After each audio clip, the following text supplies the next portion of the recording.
In an era where technology reshapes industries and how we work, integrating artificial intelligence in recruitment has emerged as a significant trend.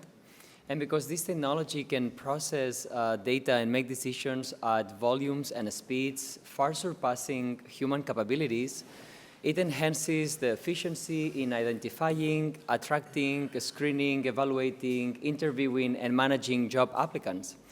However, AI applications for recruitment and selection purposes are not flawless and can reproduce and perpetuate diversity biases, thereby discriminating against job applicants because of their personal characteristics.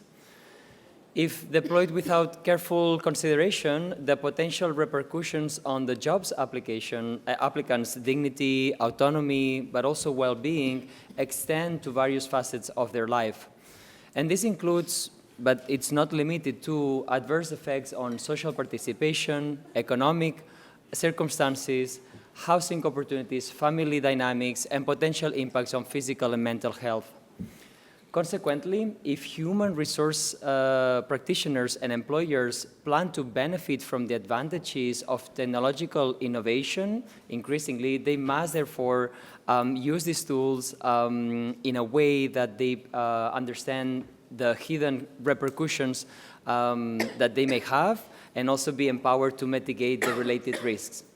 So I am Edward Foz Villaronga, and I am from eLaw, the Center for Law and Digital Technologies at Leiden University, and I will moderate this fantastic panel called Fair Futures at Work, Co-Creation and AI-Driven Solutions in Governing the Hiring Process. And to help me explore these issues, we have a fantastic set of panelists. First of all, I want to introduce you to Alessandro Fabris. Alessandro is a Humboldt Fellow in Responsible Computing at Max Planck Institute. Can you explain us a little bit of what is your background and why are you here today? Sure, thank you, Edward. Hello, folks, I'm Alessandro.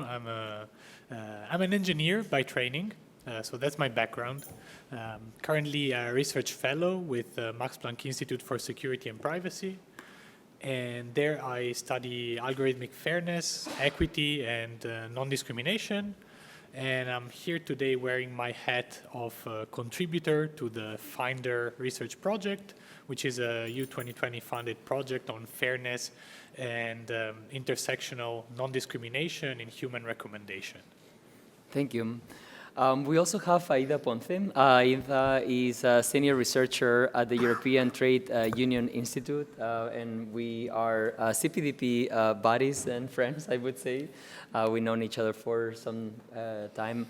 Previously, she was the head at E2I on Health and Safety Unit, working on occupational health and safety policies in the EU. Can you tell us a little bit more on what is keeping you occupied nowadays and why you're here? Thank you so much. Hello, everyone, and thank you, Edward, for this fantastic invitation. I work in the boundary between work or technology at work and what are the legal, ethical, and social implications. What keeps me busy is the intersection on how to manage technology at work, how workers are impacted or exposed to emerging technologies, and the big question is what are the emerging risks also managed. So that's a big question. Thank you, Aida. We also have Maria San Giuliano. She's a research director at Smart Venice, and recently, what we said the other day, she's bringing co-creational vibes to the table. Maria, can you explain us what is Smart Venice and what do you do there? Of course. Thank you, Edward. My background is in philosophy and social sciences. I have a PhD in cognitive and learning studies. At Smart Venice, we basically we are a small research and consultancy unit, an independent one, and we apply participatory action research methods with a feminist and intersectional approach so designing co-creation and co-design methodologies in a variety of innovation contexts. So we have projects such as bias, but we are also doing co-creation in projects on intersectionally inclusive gender equality plans or applied to democratic innovations with feminist movements. Yeah, fantastic to have you, Maria. And last but not least, we also have Alex Putik. He has a double affiliation between the Bern University of Applied Sciences, but also at the Zurich University of Art. And you also have a technical background. So Alex, can you tell us a little bit more on what do you do and why you're here? Yeah, so my background's actually in abstract math, so kind of technical, but I did my PhD on pen and paper. And I'm at the Bern University of Applied Sciences. I'm have the role of being in the bias project as a technical researcher, studying large language models and bias detection and mitigation methods in those models. And then specifically for the use case of AI recruitment tools or hiring tools. At the Zurich Art University, I'm part of a project where I collaborate with other artists to kind of study what we refer to as ambiguity in data and AI, but meaning sort of the gap between lived experience and sort of data-fied world and the sort of plurality of interpretations there are in the data-fied, well actually on both sides, and sort of in opposition to the kind of very like objective, numerical kind of view about data. And there I also work in a sort of ethical, philosophical framework about AI decision-making that's, or collaborative, say, human AI decision-making that's actually quite informed by sort of feminist thinking from some of the sort of dialogues with feminist artists that I work with.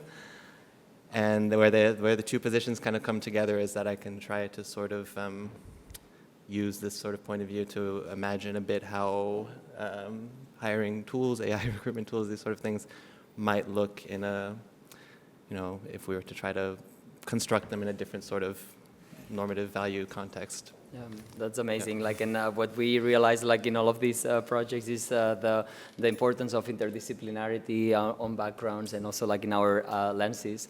You have heard the keywords bias and FINDHR. I call it FINDHR, not to for the people not to confuse it with FitFinder or other applications online. But just for you to know, the European Union, under the topic tackling gender, race, and other biases in AI, funded 4 different sister projects that aim at exploring how bias exacerbates existing inequalities and reinforces gender, racial, and other stereotypes in the labor market. So if you are interested, we have also people here, I see Nina. So we have the Bias Project, FINDHR, Equitas, and Mammoth. And just for you to know, we are Alex, me, and Maria, and recently also Aida. We are part of the Bias Project, and our project departs from the idea that AI used in the labor market needs to be trustworthy and socially responsible, and is working towards empowering the AI and human resource management community to address these algorithmic biases. So our goal is to develop, thanks to amazing researchers like Alex, tools with natural language processing and engage with stakeholders in creating fair decision-making technology to empower these professionals. Before we move on to explaining a little bit like what are the goods and the bads of these tools, Alessandro, can you elaborate a little bit further on what FINDHR is and what are you working on? Yes, gladly. So, well, we start from this context where if you think about the labor market, who do you see in the, let's call it in the room, taking the most important and consequential decisions? And maybe take 3 seconds to imagine that person. And so chances are you probably imagine a white dude to begin with. And indeed, this is because there is a huge horizontal and vertical segregation in our labor market today. That is a fact. And at the same time, there are many people applying for jobs, sometimes more than we can assess. And so this is the motivation for algorithmic hiring tools. And with FINDHR, we have 3 pillars to try and understand how we can develop these tools in a way that is non-discriminatory. We start from anti-discrimination methods, for example, impact assessment tools or algorithmic audit tools. We also have the ambition to develop a software development guideline that can have guidelines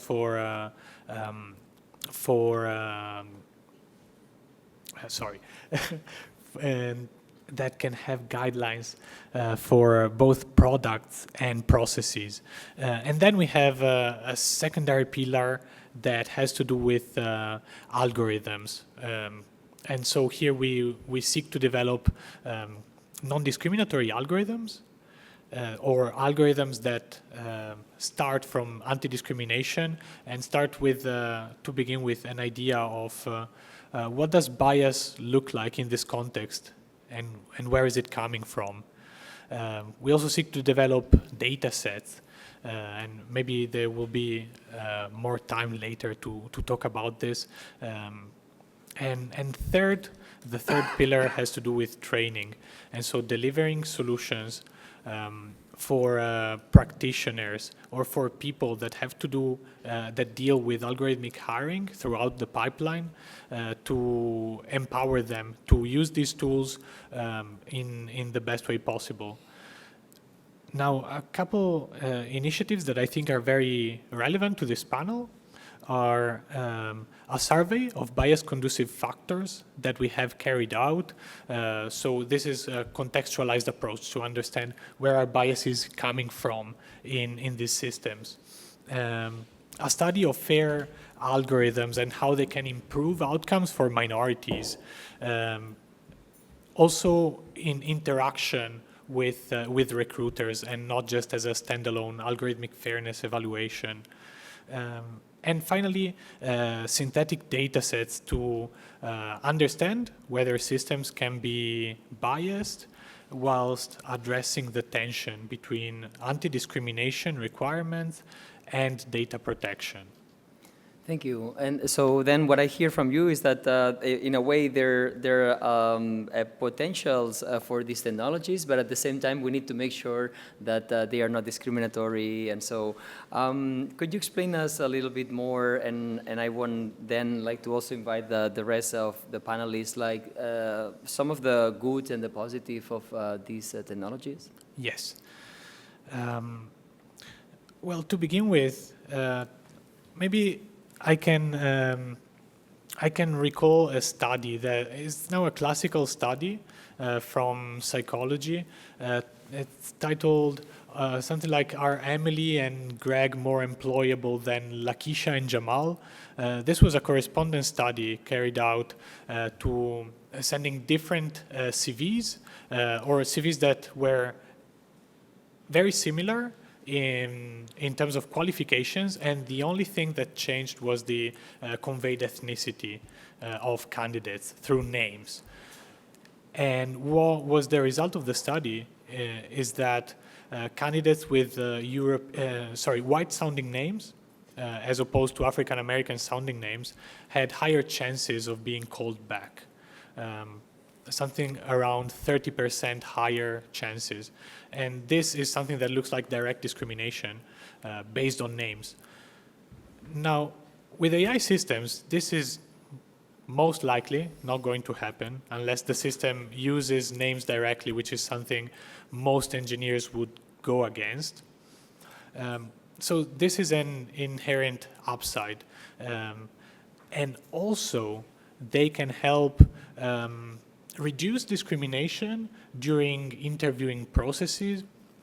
For example, automated video interviews or video interviews are a tool where job candidates, they respond to questions in front of a camera, and then their questions can be reviewed asynchronously by recruiters.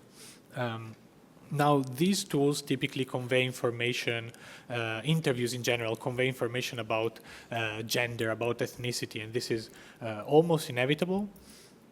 But something new that is enabled by this technology is the fact that this information doesn't need to be conveyed. For example, it's possible to have an avatar-like figure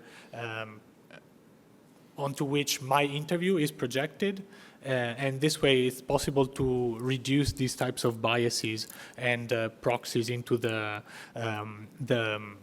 sensitive characteristics of applicants. And as a last positive aspect that I think is very relevant is that algorithms can take decisions and analyze candidates way more quickly.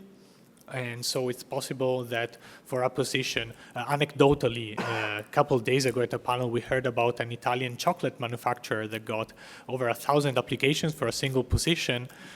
And some of those simply cannot be analyzed by human recruiters. Recruiters need to take shortcuts, whereas algorithms may be able or will be able to look into all of those. Now, in which way, that remains to be seen. The company is Ferrero, and we cannot wait to have them in our project so that they can come and bring some chocolates.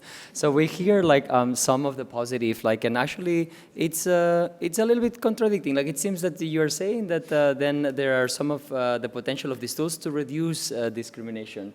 Alex, do you have something to add on the positive part or also the negative part, also taking into consideration your background?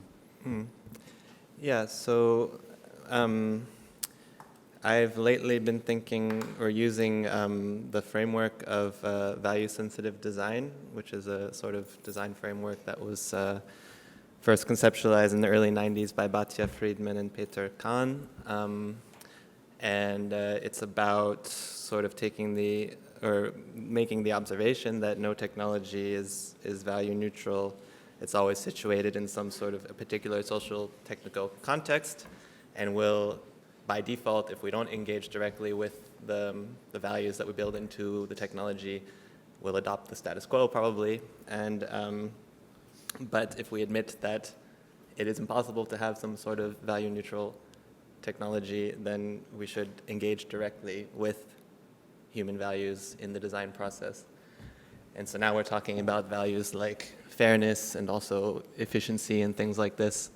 And so I like to think about, like, so if we're considering something like a recruitment tool that is trying to pre-select from a huge group of applicants, a smaller subgroup, maybe ranking those individuals. Like, what is the social, technical, and value context of this tool to start with? And then also we have these fairness interventions that are trying to mitigate really the risk of using these kinds of tools in the first place. And that's sort of mostly the scope of a lot of the algorithmic fairness discussion that we have around these tools. But if we look at such a tool, like, it already is quite clearly trying to, I mean, they sell themselves as something that will increase your efficiency, the sort of quality of your candidates that you select for interview, whatever else. It's usually like a pre-selection and then some professional who then tries to make a further kind of decision based on that pre-selected group.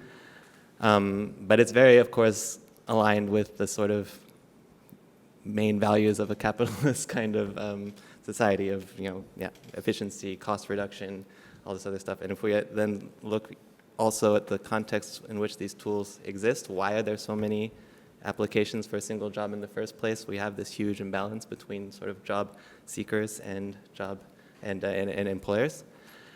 And but then we also look at platforms like LinkedIn, which kind of have created this huge imbalance and also try to then offer themselves as a solution to this imbalance that they created, right? That they will help you select from, a huge amount of people, this small subgroup. So And- you are already like highlighting the fact that when we are, as in many other aspects in life, when we just like have time and resource efficiency only as our goal, that might have ulterior consequences Exactly. in that context. Yes. I want to ask, I do not know if first Aida or Maria, like taking then like this idea that then we start saying that there are positive, there are negatives. Perhaps I wanted just like to quickly say, or to ask that to Maria, like that this concept of fairness has been keeping us quite busy at the bias project. So I do not know, like, if you can say something quickly on that, and then I'm going to ask further implications to Aida. Okay, thank you. Yeah, well, we have particularly through the co-creation activities with both potential users of the technologies that Alex and the computer scientists are designing, so HR professionals and representatives from trade unions and minorities organizations, as well as AI specialists. So with a multi-stakeholder approach, we have sort of stimulated joint reflections on different fairness principles. And it has been really interesting to see how there are high expectations towards AI systems that could potentially keep together the different principles. Participants were not really at the end finding a consensus on whether objectivity or consistency or non-manipulation or job relatedness or a multi-perspective approach to fairness were, you know, which one of these principles was to be prioritized. But there was this idea that this very much depends on the company contexts, and there cannot be universally made solutions on one hand, and that for workers in particular and job applicants, because there are huge power imbalances, as you were already mentioned, in a job-seeking position, procedural fairness is really the most important one. So having the opportunity to know that even if an AI tool is in use for selection and recruitment, there is clarity on the fact that all candidates are given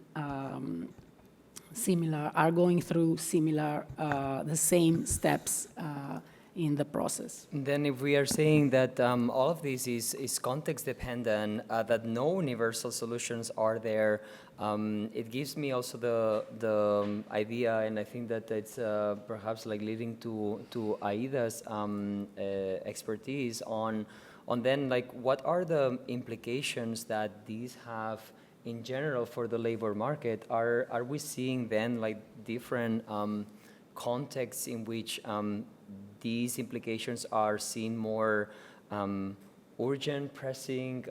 Is there any, like what would you say that they are like the implications like with respect like to the labor market, Aida? Yes, thank you so much. So I would like to respond to your question by making a step behind. So linking to context, you very clearly described the socio-technical context in which these tools are being deployed and thought. We're talking about the context of employment. That's the big context in which we are looking at. And the context of employment is characterized with one very specific thing or dimension, which is the subordination relationship. There is a subordination relationship between an employer who hires a worker under a specific contract. And that's the contract that governs everything, all the relationship between the two parties. And it happens to be that that subordination relationship is very powerful. It's very asymmetrical. the employer has a lot of rights because at any minute they can just break the contract and go goodbye, and the worker has to navigate within the framework, within the context of that contract. This is why labor law comes up, to rise up a little bit this imbalance in power and information asymmetry, and in order to give more regulatory environment, if you like, in the whole world. Labor law exists everywhere in the world. And industrial relations, meaning the way employers and employees work, it's a give and take field in which they have to negotiate and bargain. Now, you may say, if industrial relations happen in the context of employment in which there is a contract between an employee and a worker, where is the hiring process? Well, the hiring process is also part of this employment context because it's just the first step to becoming a contracted employee. And in this context, even the employer is not an employer itself yet. It has a lot of power. Power manifested in deciding or choosing what type of characteristics, what type of worker he would like to hire, what type of attitudes, what type of objectives in the recruitment process he would like to have. So he or she, they set the games of the rule. I want this. That's my field of recruitment process. But the worker is not alone, and this is what I would like to say. The worker or the job seeker or the candidate is not just outside of labor law. There are thousands, there are lots of labor laws and frameworks from different authorities. I can go through this later on. Setting the rules of the game for hiring and firing, because it's the other game, the other end of the story. The same tools that are applied for hiring are applied for firing too, without the same black box difficulties or bias difficulties. So candidates do have, one, the duty to be informed about what type of rights are applied to them when they are in this selection process, and to whom should they exercise these rights upon. And they have there are tools there. There are rights at international level, at European level, at the national level, of course, and practices that can guide this process. So this is what I would like to say at this very moment. Yeah. We can continue later on. I think that you highlight something that we consistently saw in our survey. So the Bias Project conducted this large survey of more than 5,000 respondents, in which we were trying to map out a little bit like the workers' attitudes towards automation in the labor market, because oftentimes what we realize is that we could get to have interviews with HR practitioners, with developers, but it's oftentimes difficult to get to those ideas from the workers' perspective. Actually, the results show partly interesting into this line that not always they were informed about their rights. Like, I think that within this development on artificial intelligence in this particular context, many of the job seekers, as in other contexts, like with healthcare applications, and so they are much concerned about their application and their job security and getting the job, and if they don't get it, they just move to the next one, that sometimes they are not that much aware of these rights or to whom they should exercise this. So like what we see is that it was not always clear to them how transparent like these tools they were. But one of the also findings that we saw is both that the perceptions and the experience of discrimination were also different. So whereas workers believe that certain personal traits may lead to discriminatory outcomes, that was just their perception, but they didn't really feel or experience that discrimination. But what they for sure agreed is that this discrimination would be more likely to be negative, so against them, rather than actually a positive discrimination with that. It sounds a little bit like of negative part. Like, can we go a little bit deeper on this? Like, Alessandro, you started like talking about the goods, and then that sort of like led to this. Can you say something, like, because I saw when we were talking a little bit on the discussion, like that we mirroring society, fair washing. Can you explain to the audience a little bit what were your thoughts when we had this conversation? Yes, I'd like to start building upon what Aida said. So these tools for hiring are ultimately trying to predict performance, whatever that means. Let's agree that we can meaningfully define a successful employee. This is what they're trying to predict. And so just like they can be used for hiring at the beginning of the pipeline, they can easily be repurposed for firing. And I think there the conversation looks entirely different. If we may see an opportunity at the beginning, automating decisions for firing, that looks like there are different values at play. But once you have built one tool, it's very easy to repurpose it for the other goal.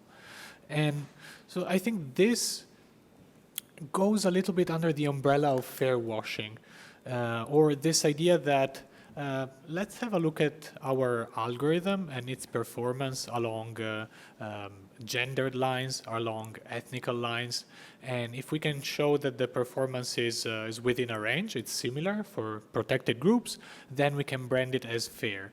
We can tell the public that we did our due diligence. But there can be concerns a priori. For example, is this snake oil? Is this a model that is trying to predict something legitimate and sensible? For example, there are very good studies on the reliability of these tools through the lens of validity theory. There are algorithmic hiring tools that try to predict the fitness of a candidate based on their CV. And they can get as an input both a PDF and a doc, something coming out of Word. And if you fit the same CV in different formats, they give a different result. And which is the good one? So the one you want to keep. So you might don't be know. interested, like, I mean, especially. Yeah, I'm interested as well. Yeah. And it's absolutely unpredictable. So sometimes it's like a coin toss. So this tells you what is the legitimacy of these tools, and maybe conducting non-discrimination evaluations on them may just be a way to legitimize them. So we need to be having multiple conversations, as we said.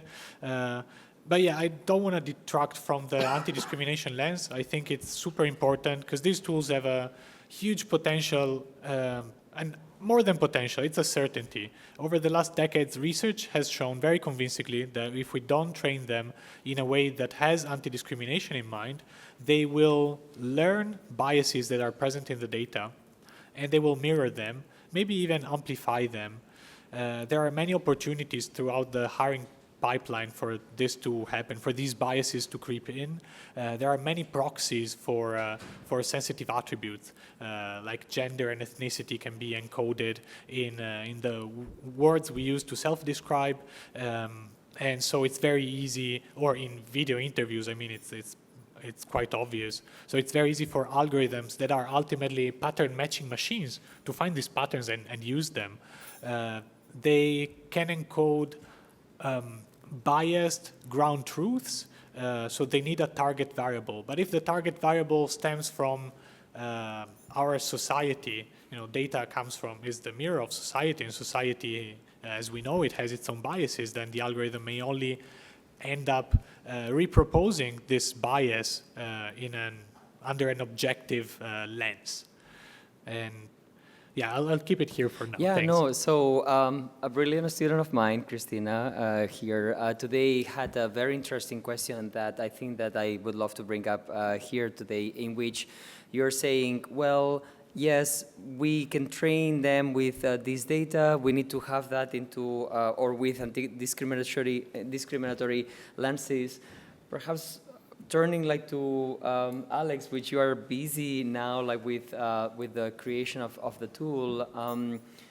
Can then this like privacy and anti-discrimination like be together? Like it is something that you see that, well, in order to produce less discriminatory outcomes in the sense of adverse consequences for certain candidates, do we need for sure to have certain data, or is then that then this privacy is more important? How do you see this balance between these? Because the data protection law always thinks about like of a win-win solution. Like it doesn't really try to prime privacy over safety or privacy over discrimination.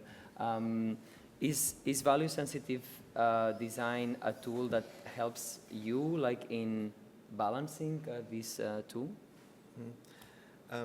Yeah, I mean, I've mostly thought more in the context of fairness versus the sort of ground values of the sort of tools without the fairness interventions. But if you want to talk instead about privacy and non-discrimination, I mean, value-sensitive design is really about a core thing in it is that you are trying to understand the values of all the sort of important stakeholder groups. So that would include the job candidates and the HR users and the designers themselves and also policymakers, and everybody. It really requires you to, demands that you take quite a broad view of all of the sort of people involved, impacted by this technology, and that you include them in the design process. And we do that somewhat also through the co-creation workshops and the surveys and expert interviews and all the things that you guys have been working on. And one of the main things that comes out of that is that there will be tensions between the values of different stakeholder groups, and there'll be tensions between different values, such as privacy and non-discrimination. Like, we need to know about sensitive attributes so that we don't, so we can kind of get a measure of the level of discrimination that the tool might be enforcing or helping mitigate. But we also want to preserve the privacy of candidates, for example. And value-sensitive design, one of the tenets is to sort of, we often think of these tensions in terms of trade-offs. So we're like, okay, so we can't decrease one without increasing the other. What are we going to do? We just have to somehow decide for ourselves like what the proper trade-off is. And that's often how we talk about these tensions in the context of these kinds of tools. But Friedman also really warns against only thinking about value tensions in terms of trade-offs. I mean, when we have this sort of base assumption that this is what a tool looks like and we just have to try to like tweak it until it's more fair or more private or whatever, then it is hard to get out of the trade-off sort of point of view. But if we say, okay, is there an alternative kind of way to build this thing where maybe we don't have to have a trade-off after all? And I haven't really thought about that in the context of privacy and non-discrimination. It's an interesting question. I have thought about it in the context of like finding the best candidate versus fairness. And in that sort of situation, that led me to thinking actually, and this came out sort of as preferences from HR professionals and job seekers and everything in the co-creation workshops as well, what would a tool look like that's completely different from this sort of ranking thing that would be considered sort of fair, but also still a very effective tool for finding really good candidates. And well, I have a lot of thoughts about that, but it would probably take a lot of time. But I think that it's a nice conversation with just jumping on each other. I am again indecisive with whom I want to go next, but it seems that perhaps I will ask Maria. No, you say that it could be, or it would be desirable, like to sort of like get away from traditional sort of like system and start off a conversation in which or how a tool like this could look like. And I think that this is something that we've been trying to do thanks to your fantastic job, Maria, on the co-creational workshops. Could you tell us a little bit more deeply on what is this co-creation approach, and how have we been precisely using it in the BIAS project to inform such tools? Yes, of course, happy to do so. As Alex was also pointing out, we used really a sort of a mainstreaming approach of co-creation, because we not only had different set of workshops, but a co-creation element is embedded throughout the research project, including the survey, including what will happen next with ethnographic research in companies, and also including the last phase of the project, where we will work on business models, again trying to convene and to work together with a multi-stakeholder approach. So in this respect, we really, as I mentioned already, tried to reach out, and we managed to reach out to both HR, trade unions and minority representatives, and AI specialists. We did it with an attention to gender balance as well, and I think we were successful to that respect, and also invited all partners in charge of the co-creation activities to be sure that intersectionality as an approach was also there, and we had representatives from different minority groups also in the room. In concrete, and back to what was the topic one moment ago, from the more hands-on workshop that we organized, I think the best part came out when we, beside and after having run several rounds of brainstorming sessions using fictitious candidates, using different scenarios and job profiles and role-playing techniques, but the best came when we introduced, working hand in hand with computer scientists, a human-machine interaction component in the co-creation workshops. So basically, Alex was designing a web app based on ChatGPT in the backend, and we were giving the app as a pre-prepared input a series of fictional job applications and job profile candidates profiles and company settings, and we asked a group of participants to the co-creation activities to prompt the app, asking to rank the candidates on the different positions, comparing the decisions that the machine was making with their own decision, and then also prompting the app to let's say, give a feedback on potential bias that each one of the job profiles that were given as an input could be subject to in an interviewing process. And this dynamic was extremely interesting because a series of tensions, as those that Alex was already mentioned and also Alessandro was pointing out earlier on, came up from the crowds, so to speak. So there was a lot of hope that these systems could provide, unbiased results and useful inputs. But on the other hand, there were also a lot of concerns and, blind spots that were identified in the process because, the results appear to be biased to a certain respect in different ways than the human bias people thought could look like. A tendency to depict the candidates in a sort of marketing way to make them appear even better, sort of was identified as a positive bias.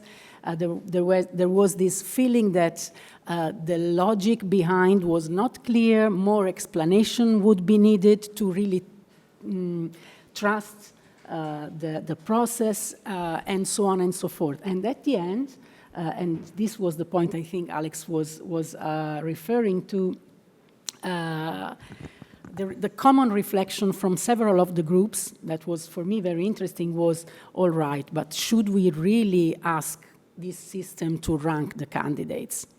This is probably too much. So there was gradually a de-escalation of the expectations towards the system and an increasing perception that more human supervision would be needed, and that, well, maybe we shouldn't delegate that much at this point.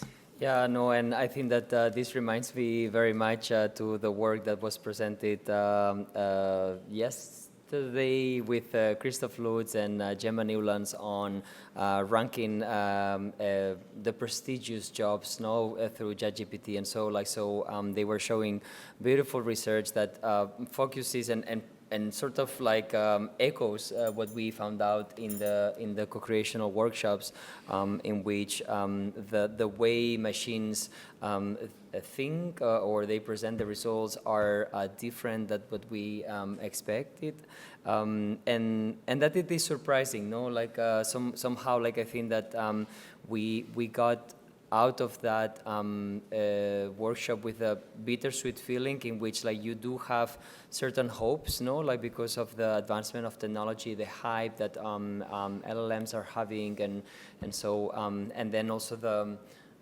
sort of like dissonance. In a way, it is a sort of uncanny valley, but like only for software basis.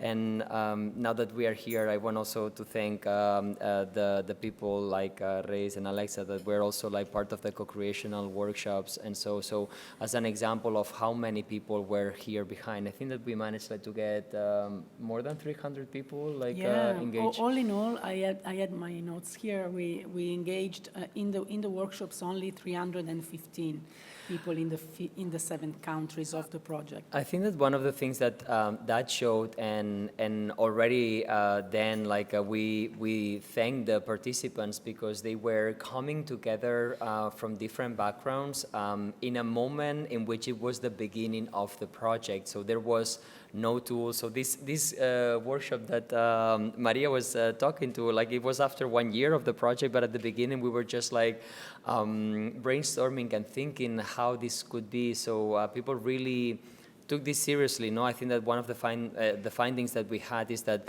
people do care about an AI-mediated workplace, and they came and joined because they really felt the need on that. And we had also the European Disability Forum with us, so trying also to think like how also the disabled community has been more impacted by them. I want to turn back again like to Aida. Like we, in the BIAS project, we've been looking at co-creational methods at the different stages of the project, of the tool, of how even to think about these things. But I attended the session that you guys had 2 days ago, like or yesterday, on collective agreements. Like, so I wanted like to ask you a little bit more like on what is the role that that collective agreements have in the AI era, like, and whether you could share with us a little bit like on some of the discussions that you guys had like in the panel. Thank you. Very quickly, just to harmonize understanding about what collective agreement is. I don't know if who knows what collective agreements are? Everybody knows. Wow, fantastic. So just for those who didn't raise their hand, collective agreements are those contracts between employers and employees. It can be a contract. It's not an employment contract. It's a contract that happens at the sectorial level. Imagine that all the creators, workers engage with all the companies that do creative work, and they negotiate working conditions on that agreement. And that agreement applies to all workers, whether they are unionized or not. This is the power of collective action. So it can happen at the sectoral level. Journalists have collective agreements, doctors, all sorts of professions, but also can happen at the company level, especially in multinationals. We had the example of IBM. It has a collective agreement. In this case, it only applies to Germany. But if there is a collective agreement that it's in the company, it covers everybody. So it's really a useful tool in which workers and their managers, they negotiate wages, of course, but also the way technology is involved and implemented. Because every time a technology is implemented at the workplace, there should be negotiated because it's going to impact the working conditions and perhaps the performance of a worker. And that has to be negotiated by law.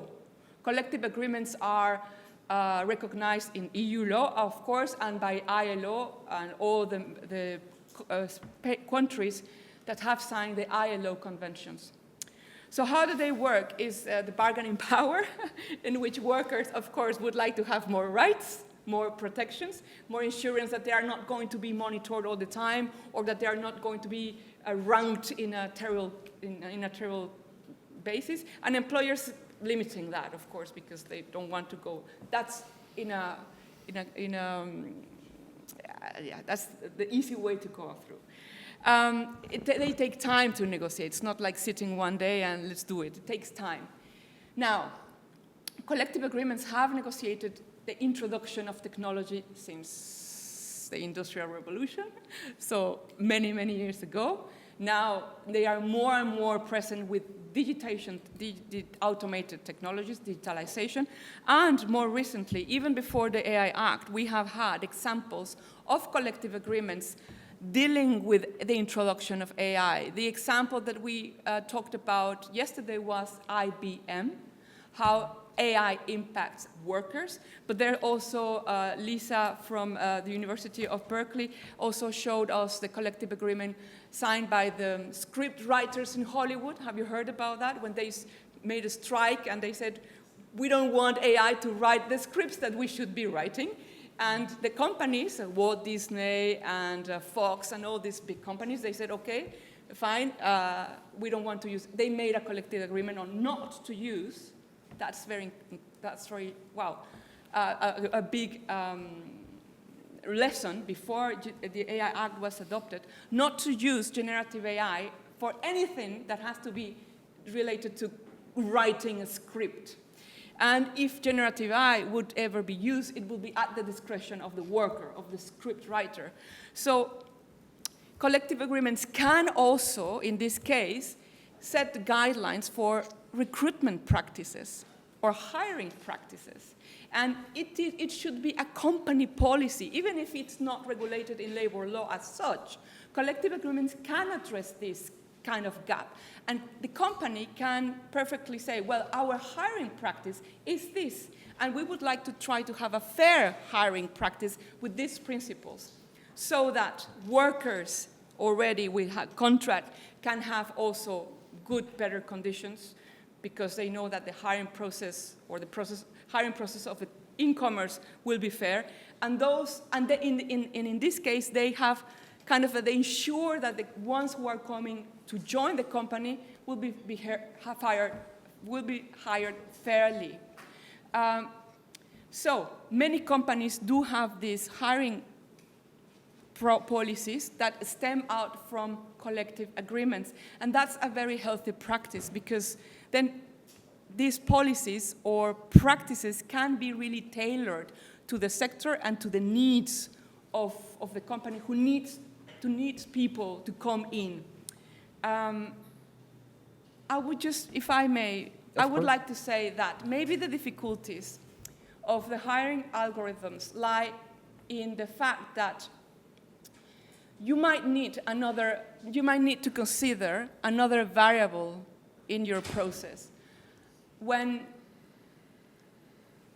there is a recruitment automation process, this is not, again, in isolation. The meat of the discussion comes from the job advert, from the vacancy that is posted, which it's not just created by whatever manager, I'm going to post a vacancy. No, it stems from a job description. And a job description is an obligation from every employer to draft in a very specific manner. It also highly regulated. So depending on the needs of the job description is what the candidate will see in the job advert, and it's what the AI system might need to look at as well. So if we are automating hiring processes, we need to take into account what type of job descriptions are, what type of job descriptions can be linked into that. Yeah, and you raise a super valid point. Well, many, but just on that last point, no, we were having a discussion today with also other amazing students from Tilburg University, like highlighting also that how many candidates also take advantage of that and include in white in the margins words like Harvard University, or also like just the exact description from the employer, so that then it sort of like shows or ranks better like into that. Is well, I just also wanted to remark like on the importance of the collective agreement. So I have one question for you then. Are you hopeful what you see on these collective agreements is pointing out to a better and fairer hiring processes, like what you guys see from these collective agreements is something that we should be further exploring? Like, is the direction the good direction according to you? Yes, because we don't have anything else. Beyond the AI Act. And through collective agreements, we can tailor those blind spots that we cannot solve with the AI Act. But as I said yesterday, during the negotiation processes of the AI Act, the lawmakers managed to put in the AI Act that the AI Act should not contravene more favorable collective agreements on behalf for the workers. So in a way, the AI Act saying, well, I cannot solve anything in the context of employment. Please, workers and employers, do it through your own mechanism, which is collective bargaining. So we have some. Why are they important? Because, yes, I have hopes because we have had the example that employers and employees are able to more or less talk about AI on that framing, within the collective bargaining. It's not easy. It's not easy to negotiate about AI, but there are some signs that it's possible to do. No, but I'm actually liking this conversation that it seems to be happening, no? Like, and that we should have more. And I think that this is actually an action point, like for the bias project, like to be looking at also in ways collective agreements have been working that because the idea that we have it is to support HR practitioners and so, but as you said, like that, this does not happen in an isolation, no? Looking at the time, like I just like wanted to have like a final question, perhaps like to our technical Alex and Alessandro. Why you have the same name? Before engaging with the public, I would love to hear also from you guys. But Alex, how are we integrating all of these into our tool in the bias? Like, could you share with us a little bit on how are we taking all of these lessons learned from the co-creational approaches, the surveys, the value-sensitive design into this little tool that is growing by the day? Yeah, so I mean, really, there are lots of different pieces, lots of different values at play, lots of different sub-modules and everything. Actually, I can maybe start by revisiting your earlier question about privacy and non-discrimination, because yeah, I had some time to sit and think about it, but also it is already something that we have sort of done some relevant work on.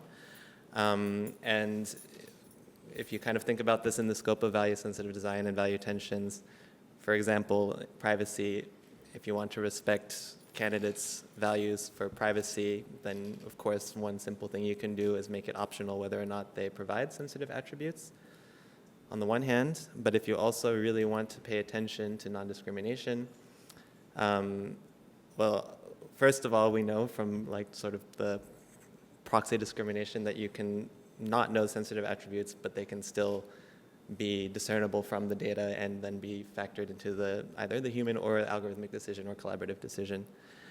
And we've found just already in the applicant data that we've looked at that if you sort of forget, say, gender, it's very easy still to predict gender from we've built sort of models that have very, very high accuracy, like 99% accuracy on predicting gender, which is, so it's definitely able to use gender as then a deciding factor for the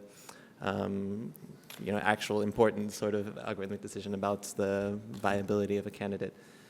And so then if, we have partially labeled data where some people have provided sensitive attributes and some haven't, then we have the ability to build this sub-tool, which is to predict, to see whether or not, we can actually discern the sensitive attributes and they could be a factor in the decision-making process, but also respect privacy of candidates at the same time. Mm-hmm. So this is sort of like one kind of sub-part, but then we have all these different pieces.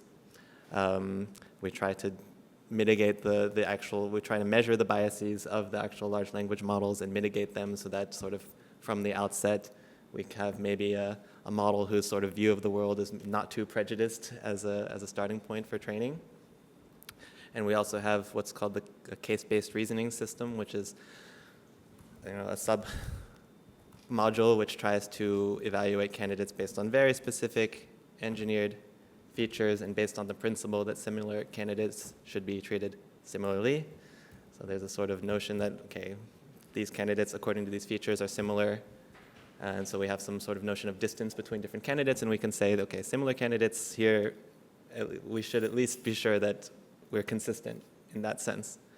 That's, of course, there's still lots of potential limitations and issues there. It doesn't, systemic bias can still very much be a problem in such a system. But these are kind of the aspects, because really the whole point is there's no fair one single way to rank candidates. It doesn't make sense. You can't really say that there's a linear ordering of best to worst candidate. And it makes more sense to have these different kinds of angles, different ways of viewing the candidate data, drawing attention to different things, perhaps mitigating also the biases of the HR recruiter by drawing attention to their own potential places where they might have had implicit bias that they weren't sort of consciously aware of, these sort of things. And these are sort of all factors that we're trying to consider in developing the different sub-modules. Yeah, somehow like also highlighting the importance of the testing phase, no, the trial and error, no, like we see like many times with the technology, like go fast, break things, no, like in a sort of like without really thinking that much. So I think that having that reflection moment and taking the time to develop something that inevitably anyone that has been working like on risk management, like we know that like eliminating risk is basically impossible, but at least like try to really do our best in thinking about that. We have like 12 minutes before the panel ends. I don't know if the audience, have some questions. Wow, 20,000. Yeah, perfect. So, hi. Sorry, do we have a mic? Yeah, perfect. So we start from, we will collect 2 or 3 questions, we answer, and yeah. Sure, I'm Gemma from Ethicas. We're part of the FINDHR project, however you want to call it. We're auditing Talent Clue, which is as part of the project, which is a commercial hiring tool used by a large European city, and we're auditing together with them, because what we want to see is not only what the tool predicts, but also who gets the job in the end. Because what we have found is an issue and that's what I wanted to raise, with fairness metrics. And so I wanted to raise the issue of how we define fair. Because one of the things that happened recently, I don't know if you're familiar with the New York City AI hiring law. There's a law in New York, which is a significant win for fairness people, that mandates audits of AI hiring tools and also mandates transparency, which is a great thing. But then when auditing, what the law says is the developers and users of these technologies need to audit for a specific fairness metrics, which is called disparate impact. Disparate impact measures the percentage of people with specific protected attributes that you predictively hire, not that you hire, but that you predict you will hire. Which sounds great, and it's a metric that is accepted by the fairness community, but then what disparate impact says is that if you have 100 CVs from men and you hire 50 men, you're hiring 50%. If you get 2 CVs from women and you hire 1 woman, you're hiring 50% of women, so you're being fair. So you hire 50 men and 1 woman, and your system's fair. And I'm just not sure that we've gotten there. Like, we just take fairness metrics for granted and assume that if the fairness metrics works, then we have a fair system. And I think that that's making us blind to issues of structural discrimination. How come only 2 women applied? But also what happens in reality. So again, disparate impact is about your predicted outcomes. So you predict that 1 woman's going to be hired, but then in the end, that person may fall from the process, and there's no record of that. So I'm just wondering whether any of the other projects are addressing the issues of structural discrimination and also what happens after the predicted outcome. Thank you for your question. We will continue. Perhaps on your right side, there's one. Yeah. Thanks for the great panel. I'm Christoph Lutz at BI Norwegian Business School in Norway. And I have a question about more the macro the scene of these companies developing algorithmic hiring tools. Because I think it's a very big market for sure, and there's a lot of money in it.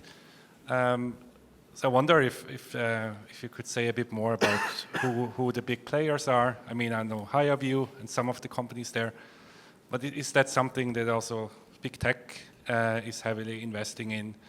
And what do you think could be some of the implications of that? Thank you so much. Yeah. My question, hi, I'm Clara Helming from Algorithm Watch, also part of the FINDHR project, and my question is actually closely related to the previous question. So kind of the main thing that I'm taking away from this panel is that it is possible to do something to mitigate risk and make hiring less biased using technology, but like it's expensive, you have to do a lot of things. And what companies are usually looking for when they employ AI is kind of a quick fix and a way to make the process more efficient. So I'm wondering, I don't know if you have any information about this, but kind of how prevalent this technology is, and how do we get companies to switch from the quick fix, but maybe also snake oily technologies they're using to a more expensive but less discriminatory technology. Thank you. We will just take 1 second to answer these 3, but yeah, thank you. So I think that we have 3 questions very briefly, so sorry if I missed some of this. We are asking about structural biases. We are thinking about what is the trend in big tech companies in that, and we are thinking about also how do we get this quick fix in a responsible way somehow. Who wants to jump on answering? Yeah, yeah, of course. Yeah, on structural discrimination, actually, that's a very good point that you are making. We shouldn't give for granted that fairness metrics are neutral themselves. And I think we are in bias trying to look at the different conceptions of fairness for these reasons. So at the end, a metric will probably, but Alex might tell more about that, will inductively sort of be produced from the project. Clearly, the algorithmic bias goes hand in hand, and there are feedback loops between the algorithmic bias and structural bias out there in the society. how to address it. I would revert this to a question to Aida, maybe. Back to what you were referring earlier on collective agreements that you see as the crucial point for addressing these issues, if I got it correctly, or the big leverage that is out there. I was also wondering whether there is any chance that regulations at the company levels on how AI is used in a responsible and fair way could be embedded into equality and diversity policies that are in certain countries more than others are regulated, and in several cases also trade unions are part of the development of those policies. And finally, on the expensive collaborative and co-creation and co-creational processes that are needed, this is, I think, one of the constant, the typical issues that apply to these methods.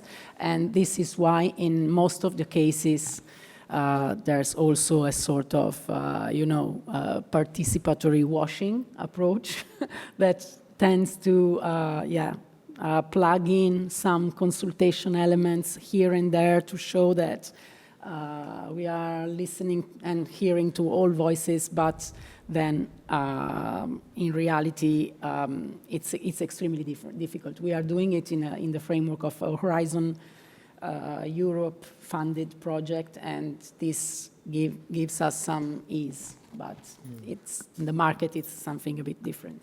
Yeah, a lot of washing for being so dirty, do we want to react, or do we want to collect more questions? At least then we hear the questions, and then in the coffee break we can take them. So they were here, the gentleman, and here, and then in the back. Yeah. Thank you, Andrew Adams, Meiji University. I wonder whether one of the background issues in this whole area is that there's too much of an assumption of precision when all we're getting in this, both from HR people and the systems, is we get precision but no accuracy. And that if we could get an acknowledgement that actually our predictions are not as good as HR has claimed, or as these companies are claiming, that we might actually be able to get a better outcome in terms of both societal and individual company returns by saying, okay, we say, this is the limit of how well we can do.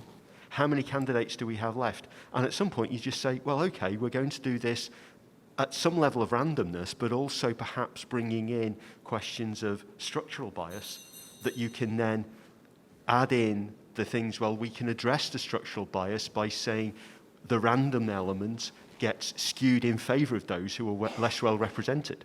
And that overall would be good for society and good for the companies who are hiring the better people who've been missed by previous systems. Just an idea that I'd like to throw out there. Thank you so much. Excuse me. First here, and then at the back. Yeah. Yeah. Sorry. Hello, I'm Adi. Maybe not the brightest, but I'm one of the Edward student. I'm wondering about... We will see in the exam, we will see. I'm wondering about the technical part of the AI-driven hiring process. Because I believe for fairness, there must be the standardization of the input by the worker, by the one that want to be hired. So, but in the process of hiring, many of the company look about uniqueness of persons.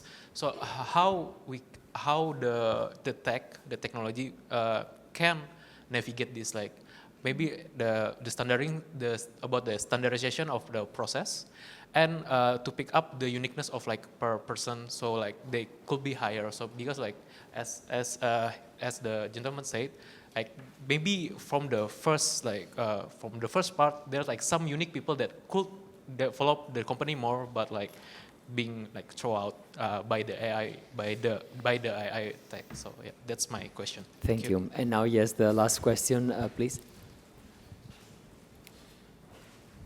Hi, Lisa Kresge with UC California, University of California, Berkeley. I am curious, it's along the lines of the structural inequality as well as the randomness argument. One of the challenges that I think that these systems have is that they're inherently meritocratic and they fetishize bias in the sense of the bias as the data or bias in the model, but they are not taking into consideration. There was a paper out of Harvard a few years ago called Hidden Workers, which was basically arguing that there isn't a shortage of labor there are some in geographical senses, but one of the problems is that companies that use applicant tracking systems like this are basically eliminating an entire labor pool of disability workers, English as a second language workers, and a variety of workers who don't know how to game the system and to put hidden words in their CV. And on the flip side, it doesn't take into consideration, the structural inequalities. And so the applicants, the bias is on the applicants who are, the inequality is embedded in their history and their inability to game these systems, essentially. And so one of the arguments a legal scholar has argued in terms of, in the US, there's a fair housing law which requires that all candidates that qualify for the housing are selected then based on random or the first applicant. And so the issue that's always brought up for these systems is that they're needed because there are thousands of applicants, which I totally get it, because historically that was like, we're going to look at the first 25 and then we're going to put them in the trash. But if you solve the system on that, in terms of just randomizing applicants after they meet minimum qualifications, then you are addressing the structural issue. So I'm wondering what your thoughts are on those. Thank you so much. Anyone wants to jump? I have sort of, I guess, an answer that touches on a bunch of the questions that were a bit on the technical side. And on the issue of fairness metrics, like, we do have the position in the project that, you cannot just say we have such and such good measures on these fairness metrics, therefore this is a fair model, a fair algorithm, fair tool. Like, this should never be the assumption. This is sort of that fair washing direction. Fairness metrics, first of all, we need to be very clear about what the assumption of that fairness metric is, like what was brought up, that, a good performance on that specific metric could be still very, very imbalanced, very not what we want. The metrics are good at telling us when things are not fair. This is like, in a way, sometimes I say we should just call them unfairness metrics.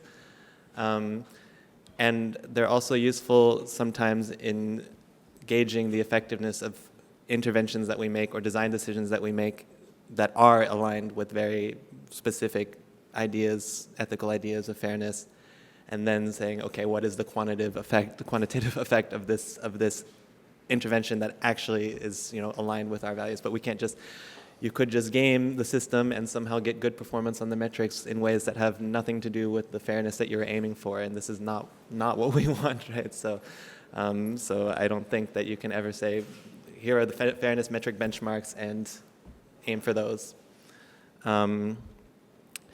As far as, let's see, so I have also thought about, I think the way to think about these kinds of tools is about, they draw the user's attention to certain aspects, certain candidates, and certain aspects of those candidates' sort of applications.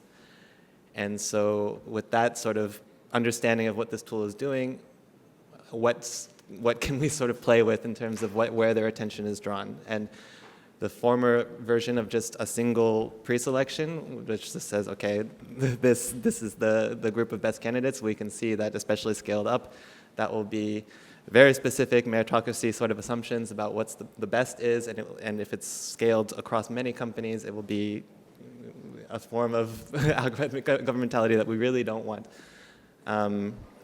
But what we played with in the co-creation workshops, for instance, was the idea of, okay, what if the user can specify certain values, or what if we build in sort of values like find outliers, find uniqueness, find, things that aren't the assumptions of these existing tools, but you can specify, and there are ways to do this on the technical level also, that bring your attention, the user's attention, to other things.